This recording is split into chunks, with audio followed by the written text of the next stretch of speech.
Hello and welcome to the final episode of La Jolla Babylon, Season 3, The Undoing of a Suburban Punk, a podcast where I read stories of my extended Gen X adolescence to my coddled millennial little sister, writer, actor, and comedian Katie Hartman. I'm your host, Aaron Hartman, and if you like what you hear, the best thing you can do is subscribe so you don't miss an episode, and please share this podcast with someone who you think will like it too. A 5-star rating doesn't hurt either. Okay, enough of that. Here we go. Hi, Katie. Welcome back. Hi, Aaron. Thank you for having me once again. Welcome back to yet another episode of La Jolla Babylon, Season 3. Heck yeah. What's going on? Well, it's weird to see you on the screen because I actually just recently saw you in real life. Oh, yeah. Are we talking about real life stuff? Just a tiny bit. The tiniest bit. You know, I've never felt so famous as when I was at your daughter's bat mitzvah, and people just kept coming up to me saying how much they love the podcast. Yeah, I know. It's always great when like the rabbi is like, "Oh, you're Katie." Yeah, and I was like, "Yes, sir, that's me." Made him laugh too. Oh, you did? I can't remember what I said, but I made him laugh. Good one. Thank you. Well, I'm sure the exact same thing would happen if I went to New York City. People would stop me on the street. Yes. And say, "Hey, you're Katie Hartman's brother." Yeah, that's right. So you are currently getting ready to head to Edinburgh. Yeah. Edinburgh.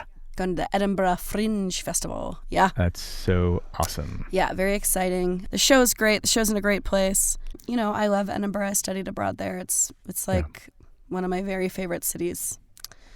And I can't wait to go say hello again. So cool you guys are doing that. Yeah. I'm so happy for you. Thank you. And if you want to come out, we do have an extra room after the 4th. Me? Uh-huh. I thought you were talking about the general audience. No. If you don't know me, please don't. Please don't come. Also, because I wanna won't be stay there with me. anymore. If you want to leave your family behind for a few days a week. See some weird theater. Oh, God. Sorry. All right. I do want to say one thing that I was just thinking about, which was, so we did just see each other at my daughter's bat mitzvah. Yes, in the flesh. We do not need to get into that so much, although it was perfect amazing. And wonderful. It was great. Fantastic.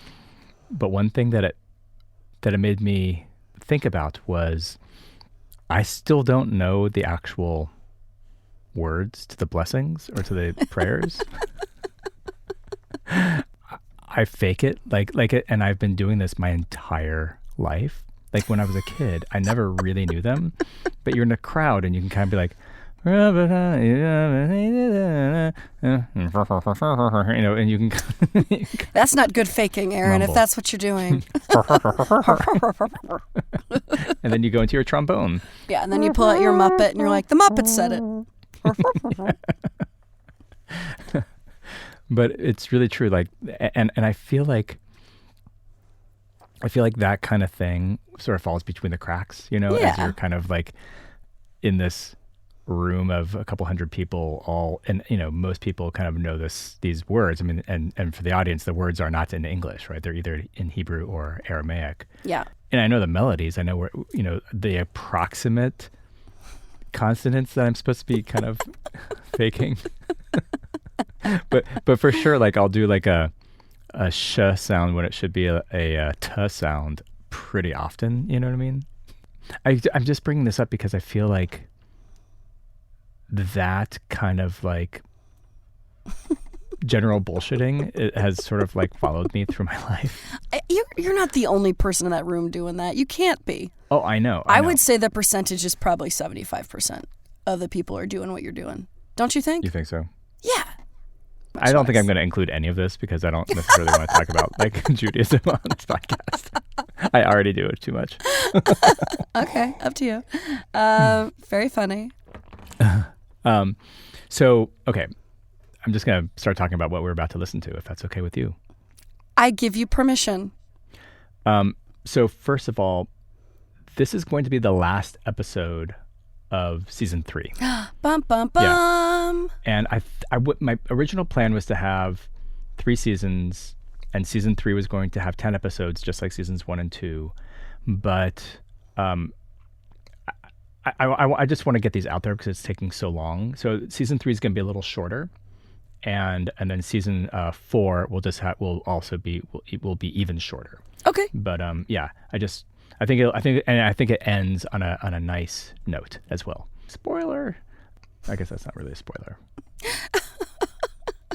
Anyway, keep all that in. So this is one of my favorite things I've ever written.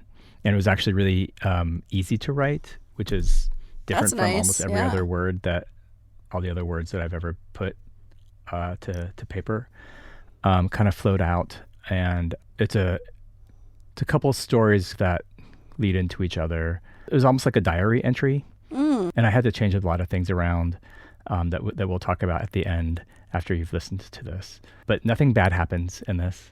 Oh, good. Yeah. Is that nice? Yeah, it's very nice. Yeah. No one hurts anyone. Mm-hmm. No one. How much masturbation is there? The masturbation's implied. It's about 75%. Yeah, no, the masturbation is sort of like always hovering in the background, but no, it's a fun one, I think. I don't know about fun, but Jesus. It's super fun. Well, I don't know about fun, but it's a little bit of a slog, but I think you'll get through it. Yeah, good. We're selling it. Yeah. So it's about 24 minutes or something like that. It's a little bit of a longer guy. Great. Yeah. Okay, so I will send you the link. Oh my God. Anyway, I'll send you the link and let me know when you're done. Okay, bye. Goodbye. Like, when we spend this much time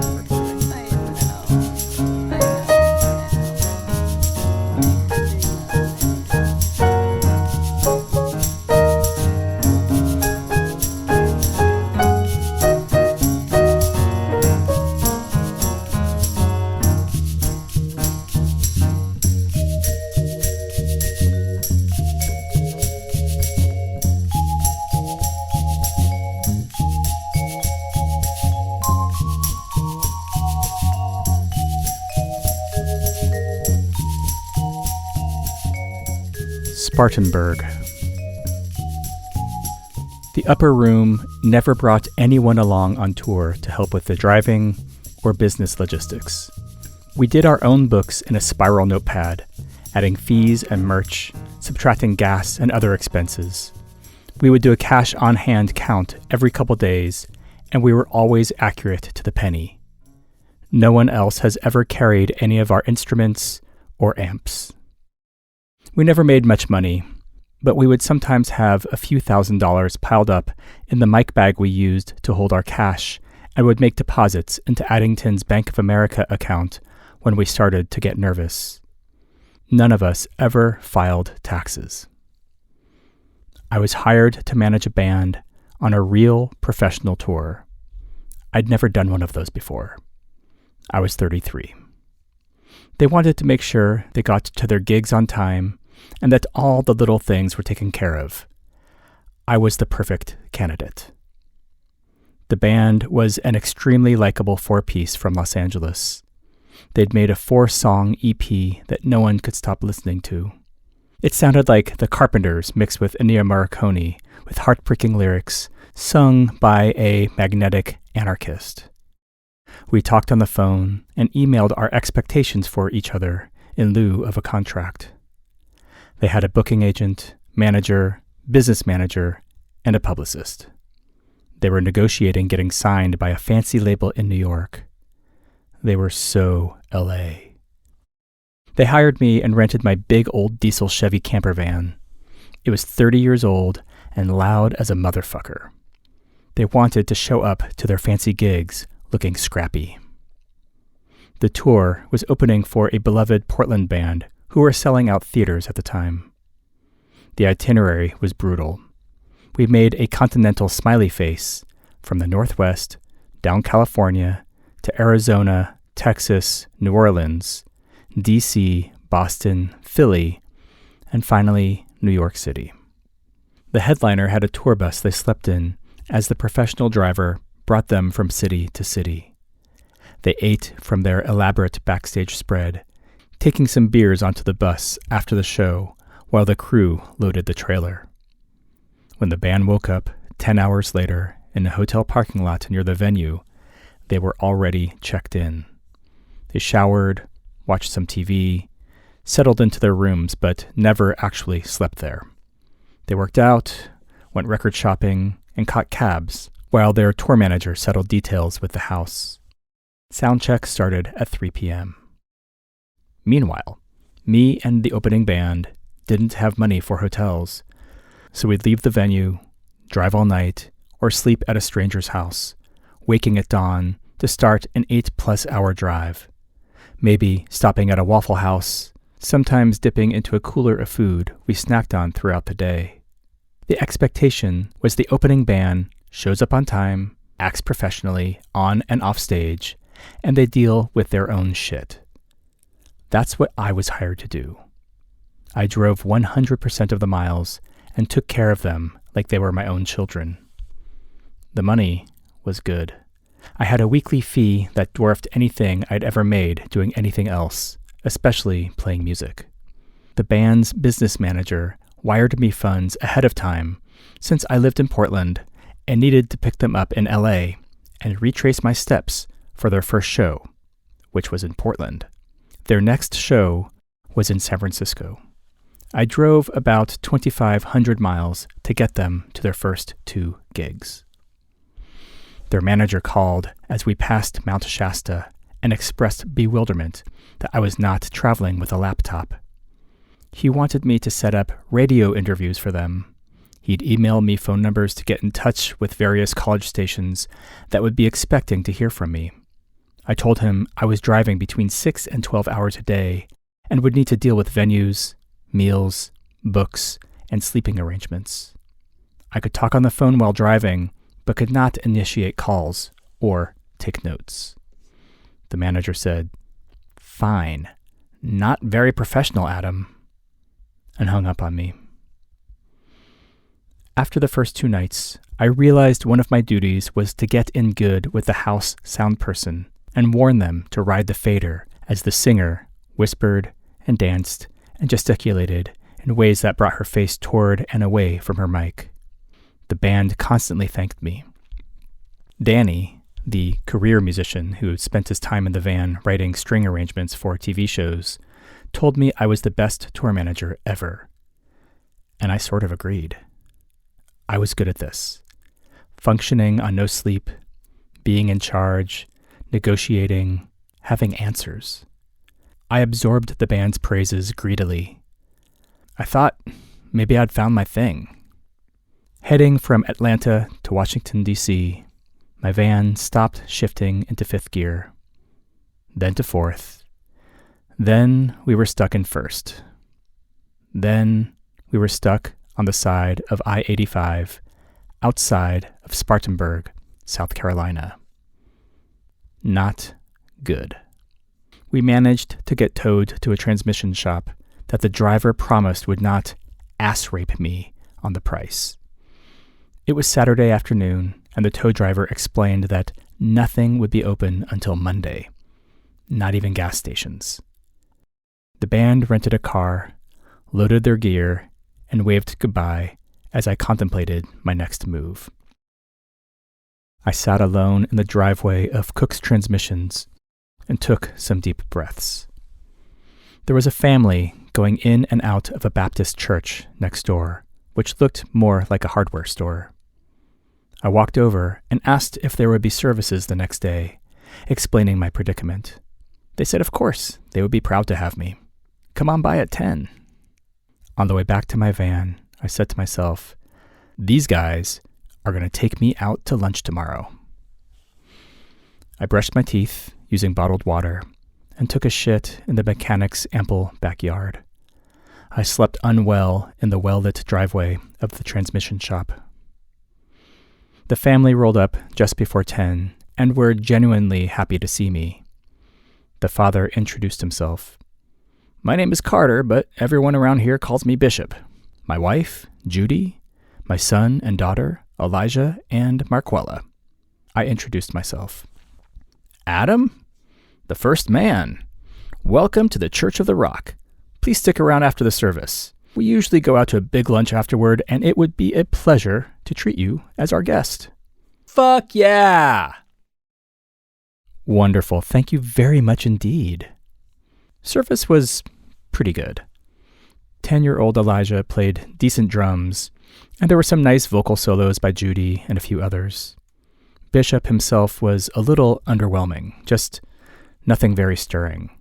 He kept his head down and read prepared words of praise, offering prayers to folks in the community, and if I'm going to be honest, seemed a little out of his element. His deacon, however, seemed exactly where he should be. He was at least 6'5" and wore a shiny yellow suit with a brown tie. It was a straight-up zoot suit. He was in his early 20s, handsome, with very dark skin, and a feistiness that made me think he'd found God more recently than the rest of the congregation. He hugged me, and I was a little afraid he would lift me up like a child. I rode with Deacon Charlie and Daniel, who was totally blind, to Kenny's Home Cooking, a glorious all-you-can-eat restaurant serving almost exclusively fried versions of otherwise healthy food. Someone took a picture of me at the table using my phone. It's blurry, but shows me happy, smiling, the only white face, the only non-Christian. So Adam, tell us about yourself. Have you had Christ in your life for a long time? Actually, I'm Jewish. Deacon Charlie stood up where he was. What? Oh no, Jewish? No, really? The table laughed. Yeah, both my parents. I think I had some rabbis in my family back in Russia before they all moved here around 1910. Bishop appraised me kindly. Always kindly. Well, my friend, I do not believe in accidents or coincidences. God put you right here with us for a reason. Don't you all agree? Vociferous agreements from every direction. Thinking about being at that table with this amazing group of people, feeling them want me to see the light, still makes me tear up. I'm just not ticklish when it comes to the soft feather of religion. Just not. But they tried. After lunch, we all loosened our belts and made our way back to various cars.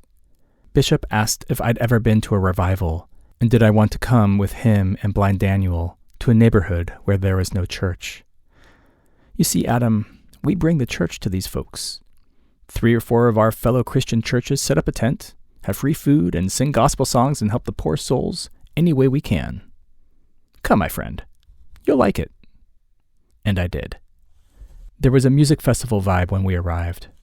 There were 4 parking spots on the grass, 1 reserved for each minister. The churches were having a singing competition with a clapometer and everything. The 3 other ministers approached us with big open arms and sweaty hands. They wore incredible suits. And their wives. The dresses, the hats. Some of the folks they were preaching to were practically naked. Some were smoking crack in the open. It was November 1st and close to 80 degrees. Bishop Carter, you made it. Introduce us to your friend. This here is our new friend, Adam. He's here all the way from Portland, Oregon. He's a musician and his van broke down. We'll be blessed with his company for a few days, thank the Lord. Adam, this is Bishop Jonah, Bishop Richard, and Bishop Cornelius. Bishop Cornelius smiled. Bishop Carter, are you going to say a few words this afternoon? Is anyone from the Rock going to participate in our sing-off? No, thank you, my friend. I think I've said all I have to say at church this morning. But Brother Daniel has a very nice rap he'll be doing as soon as it's his turn. It was becoming clear that my bishop was low man on the local totem pole in the competitive world of spiritual leadership. The other men gave each other subtle but not that subtle glances and headed back to the tent. Daniel's rap was not especially compelling, and maybe I'm projecting, but I could see Bishop Carter smiling, possibly wishing, praying? that it was just a little better. Bishop and I drove Daniel back to the School for the Blind and talked about God and politics and geography. Bishop told me he did not like Jesse Jackson because he only came out when there was an election or a natural disaster. Where's Jesse when there's no cameras? He is not interested in helping our community. He's a typical liberal. Wants everyone to be just like him and his New York friends. He brought me to his house to shower and insisted I let them lend me a bike while I was in town so I could get around. The street the mechanic and church were on was a side street about a mile from downtown. Their welcoming spirit was not part of their plot to convert me. They were just the nicest people I'd ever met. Despite my protests, Bishop told me he would be there in the morning when the mechanic opened his doors at 7 a.m. We could get breakfast nearby. Once I was back at the van at night, I felt very lonely. I walked to the main road and saw a sign for karaoke. I could not believe it. It was a real bar, with beer and young people and merriment. There was a group of people who looked a few years younger than myself, and there was an open stool, so I sat down, ordered a beer, and grabbed a songbook. I sang Celebrate by Kool and the Gang. When I sat back down, I was surrounded by new friends. I told my story to the group of baseball-hatted men and poofy-haired women. Hey man, welcome to Spartanburg, South Carolina. The leader of the group was taller, more handsome than the rest, and seemed to be buying the drinks. A girl and I talked a bit. Her name was Shelley.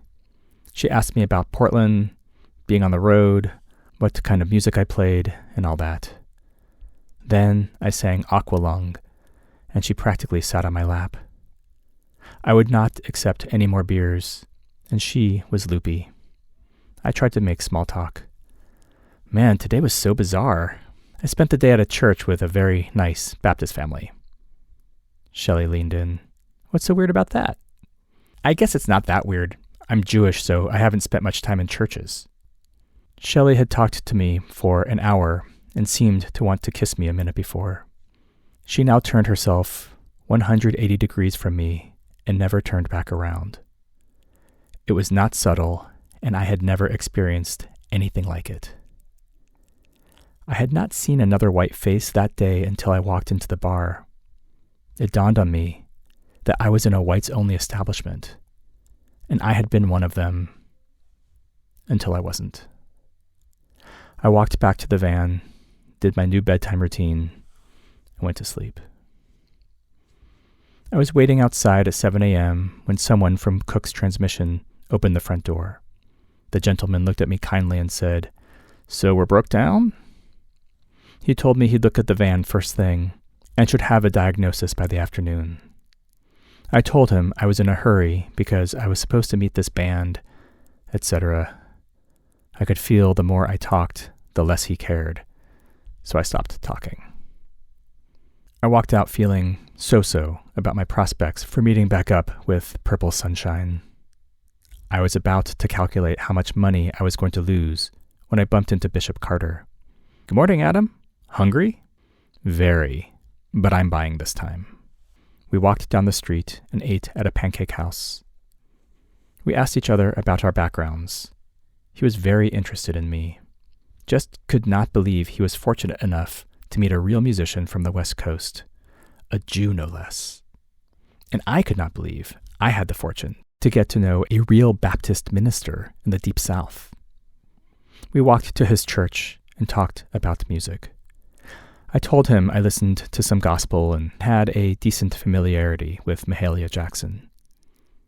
When he learned my band's name was The Upper Room, he looked at me like, "Gotcha now." I told him I got the same feeling listening to Mahalia as I did listening to some punk music and even some Islamic music. He just looked at me. I went into my van and met Bishop back at his church with a CD of Nusrat Fateh Allah Khan. I'd been obsessed with it for 20 years. Bishop turned on the PA, and I played the second song, which I knew to be especially deep. Bishop listened for real. Looked at me, and I could see him get it. Yes, I hear what you mean. This is very moving. We seem to be singing to the same God. That was the highlight of my life at that time. I returned to Cook's in the afternoon and was told that the tranny was shot and needed a full replacement, and a rebuilt one would cost $2,000 and would not be ready until Thursday. Sorry, sir, I know that's not the answer you were hoping to hear. Do you need to pray on it for a while? I can get started whenever you need me to. I did not need to pray on it. I needed to get the fuck out of Spartanburg. I got myself a hotel room a mile or so away. There were signs at the front desk stating they would absolutely not tolerate prostitutes. Methought they doth protest too much. I got to know that square mile the way you do when you're lost.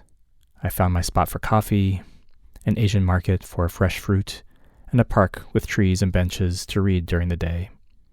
I did as much for Purple Sunshine as I could from where I was, mapping out routes and calling the venues to confirm what needed confirmation.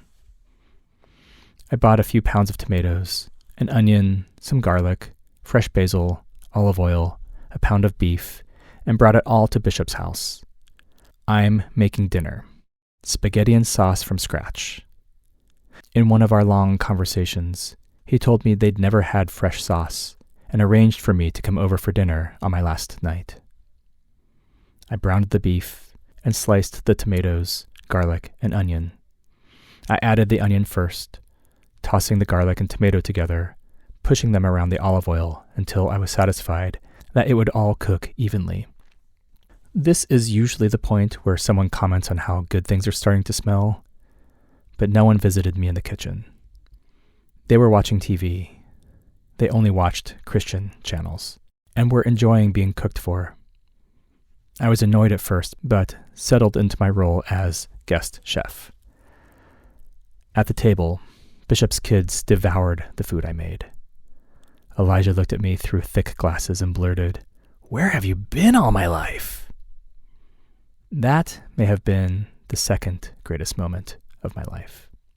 I picked the van up at 7 the next morning, paid the mechanic most of the money I had hoped to make on tour, and headed north, driving 600 miles as fast as possible to Philadelphia. I recited different versions of my time in Spartanburg, honing in on the best way to describe my adventures with Bishop, the revival, the white supremacist bar. I arrived to the city close to Purple Sunshine stage time. I charged my way into the venue where the bands were hanging out backstage. Everyone hugged me, even the standoffish headliners.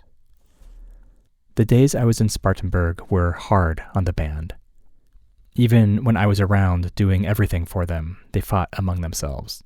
In fact, I worked out that every single person in the band had complained to me about every other person in the band.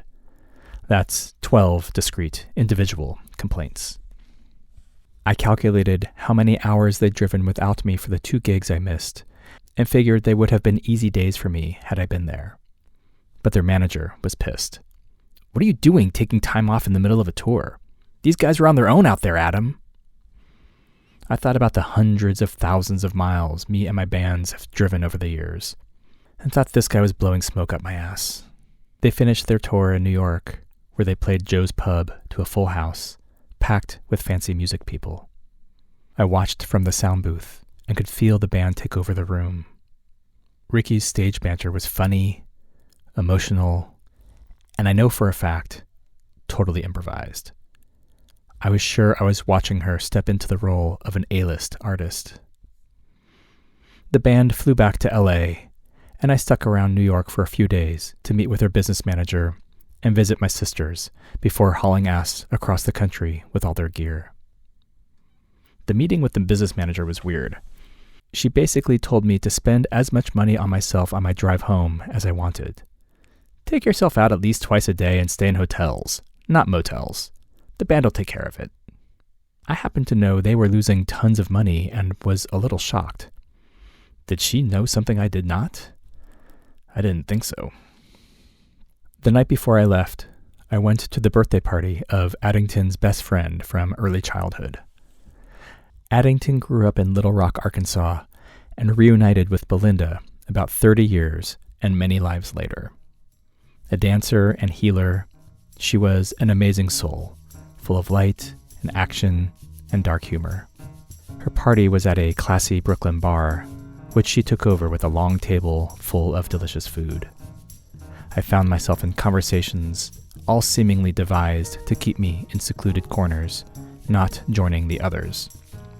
I felt penned in and needed to move around before my long drive the next morning. Plus, there was a woman in the room I could not stop staring at. She would become my wife.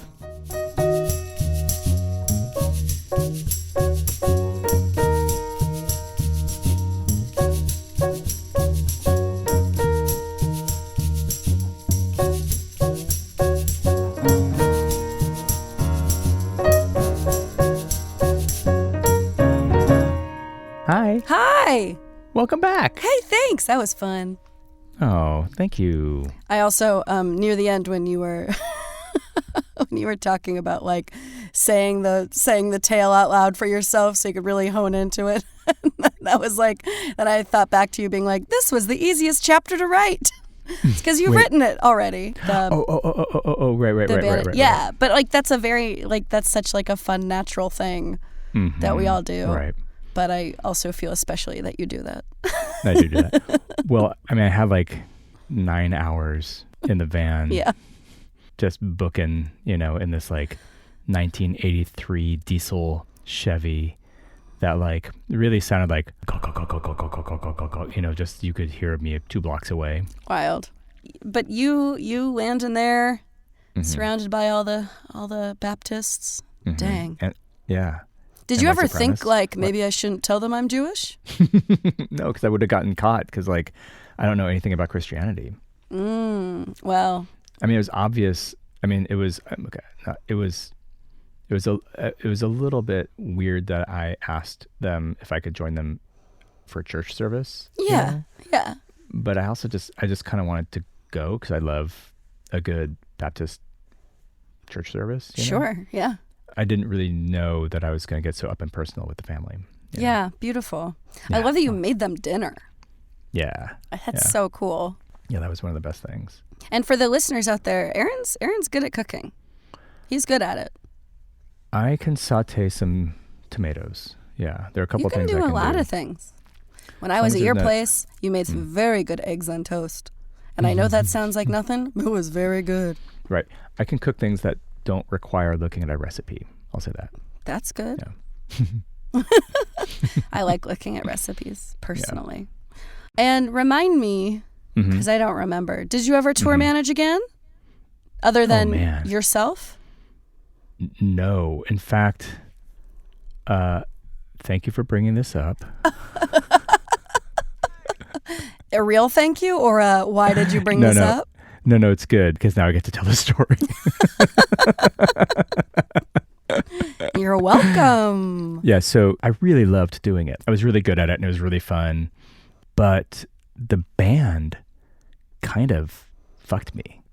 Oh. And it really left this super sour taste in my mouth. And what happened was, so we had this email that we sent back and forth, where I was like, here are my expectations from you and here's what you can expect from me. And we sort of like had a couple back and forths, but they were pretty much like, yes. And I had a day rate, right?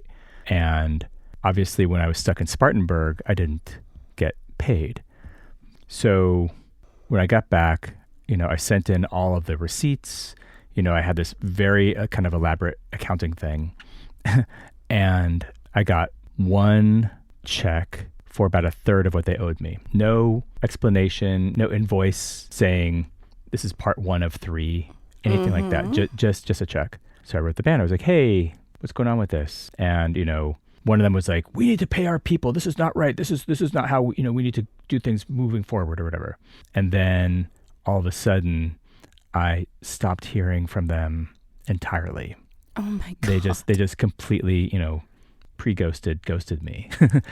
And these were good friends of mine. Oh my God. Yeah. And I was just like, you guys are choosing to listen to your manager who wants to fuck me on this money because you guys lost so much money on this tour. I'm sure their manager said, don't communicate, let us deal with him. I'm sure that they were told to do that. And it was one of those things where you learn over and over again, like in indie rock or any other kind of independent thing, everyone's cool until they're not. Mm-hmm. And then there's no HR.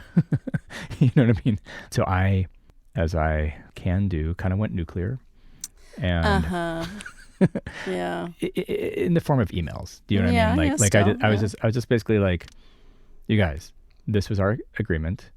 There's nothing in this that says anything about anything other than my day rate.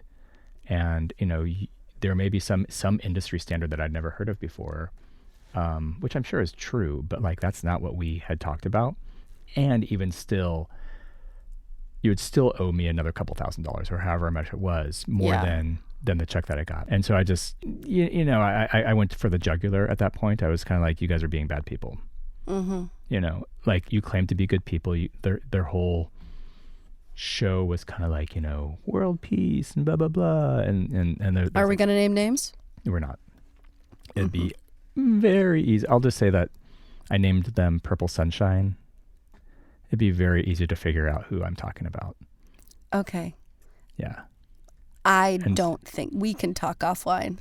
I'm just saying someone, if they were interested, could sort of Google what Los Angeles 4-piece. We're not saying that you should do this. No. We're not saying that anyone should do this. No. And we're not even saying this was a real thing that happened. No. I'm just saying they're not going to be Googleable from the show notes from this podcast. Wonderful. So it was so painful just to see, first of all, the hypocrisy just for, some money, and also just them choosing to listen to their kind of shitty LA music world managers rather than their own obvious hearts, which was like to be good to their people, Anyway, so I'm glad that you brought that up because I got the story. Never tour managed again. Which I had excluded from the story itself. I had written it and I took it out because it was you didn't quite need it, I think. And the manuscript is not petty, but this podcast, we can be petty on the podcast. Fuck them. Fuck them and their dogs. Yeah, really, truly. Yeah. Wow. And their dogs? Oh, I don't know. Oh, okay. That's like the meanest thing I could think of. Oh, got it. Okay. But I really don't want anything to happen to their dogs if they have dogs. No. It's all good. I never tour managed again. That was like it's just like a really, I could watch the film about this. Mm-hmm. You know what I mean? Yeah, a little fish out of water story. I have that picture of me somewhere. You got to find it. I know. It's somewhere on some hard drive. And what year was this? Remind me. Yeah, this would have been 2008? 2006. 2006. Wow. Yeah. Wow. Mm-hmm. Right, because it was 2006 when... met your wife. I met my wife. That's right. Yeah. And I think you heard me try that out a couple times. Loved it. Love Katie hearing the process. The version Katie listened to was still needed a little bit of editing, and I realized it had me going, and she would become my wife, and she would become my wife, and she would become my wife, and she would become. Oh wait, can you just re-record the whole thing and just do it in a Borat voice? Yes I can. And it just pays off at the very end. Everyone's like, why is this happening? Why is this happening? What is the point of this? Oh, not worth it. No, not worth it. Man, is there anything that you wanted me specifically to ask you about? No, I mean, but just seemed like a good conclusion to the season, right? Yeah. I just, as I was kind of thinking about how this whole thing is going to go, because we are making this up, we don't have, I basically you and me? Who you and me, yeah. Yeah, there's no rules. There's no rules. I was looking at the manuscript and I kind of chopped it up into these episodes and these seasons, and the truth is I need to relook at the final chapters and do a little bit more editing, I think. Okay. Before it goes out into the public. So great. So yeah, and it just took so long to get season 3 into the world. Yeah. That I just wanted to get this out there. Yeah. Great. Yeah. No, I think that's great. How many episodes is it? 7? 6? You know, we don't know yet. Entirely know. Yeah, we don't know yet. That's okay. There might be a couple that I don't include. Yeah. Got it. Not a problem. Bonus episodes for people who want to hear me really talk shit. Boner episodes for our Patreon listeners. Right. Again, this has just been so fucking great and so fun to hang out with you, and I love your observations, you know, to see things through your eyes, which is very, you know, strange and thank you. No, but like it's enlightening in this way where I just never know what you're going to say. I never know what take you're going to have, and so it's always Sure. it's always really sweet. Yeah. Good. I'm glad that you appreciate that. And if we could just get everyone else on board. I know. Just kidding. But no, but just like the idea that, you know, I've had these writings, you know, sitting there, and then you hear them and are kind of more or less responding in real time, right? Because like for real. Just for the audience, like the way we do it is, you know, you hear me say, "I'll send you the file," and then I literally click send on the file. Katie listens to the recordings and then text back, "I'm done," and we get right onto the mics, which might be kind of obvious. I don't know if you have to explain it, but that's okay. No, but there have been times when we were like, "Oh, I'll listen to it," and like you were like, "Maybe we could talk about it later," but it needs to be fresh. I feel like it needs to be fresh. It's not easy to, at least for me with my little brain. Right. I like to respond immediately. Yeah. Hot take. Yeah. Well, this was wonderful. Happy season 3. Happy season 3. Yeah. And as I say, if you like what you hear, the best thing you can do for us and this podcast is to let someone who you think might like it find out about it. Wait, how can I say that? If you like this podcast, actually, I don't give a fuck. If you hate this podcast too, I don't care. Either way, this is a directive. Just go give us 5 stars on the Apple Podcasts or Apple Music or whatever it's called. Go to Spotify. Do it all. Give us a good review. We're just siblings out here making it happen. Yeah, using some free software and some cheap mics. You know, talking shit. Oh, my mic was kind of expensive. My mic was $110. Is that cheap? It's cheap for what I've gotten out of it. Yeah, I've recorded drums with this thing. Yeah, dang. I know this mic rules. I mean, listen to this. This is incredible. You could start doing some ASMR stuff. I know. I probably should. All right. Well, Katie, this is so fun, and I think we are not going to record again until you come back from Edinburgh. That's true. I'm not bringing this with me. I'm not bringing this mic with me, but you're not bringing your closet with you. I bet David will. It doesn't matter. Well, I love you so much. I love you too. I'll see you in a month. What? That doesn't. We can't end a podcast with that. That doesn't make any sense for people. Well, okay. You're the one who brought it up. I was just going along with it. This has been great. This has been great. I'll see you later. Great. I'll see you at unspecified time. Unspecified. Or never again. I don't know. Oh. Love you. I love you too. Bye.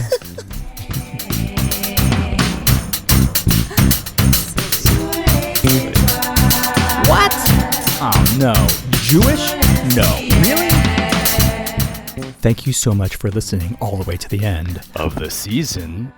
La Jolla Babylon is written, produced, and edited by Aaron Hartman, with music by Aaron Hartman, co-piloted by Katie Hartman, presented in association with Ruinous Media.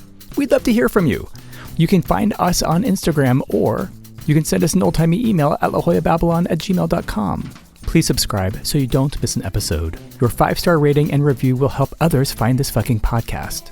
To hear more episodes of this show or other Ruinous Media podcasts, please go to ruinousmedia.com or wherever you get your podcasts.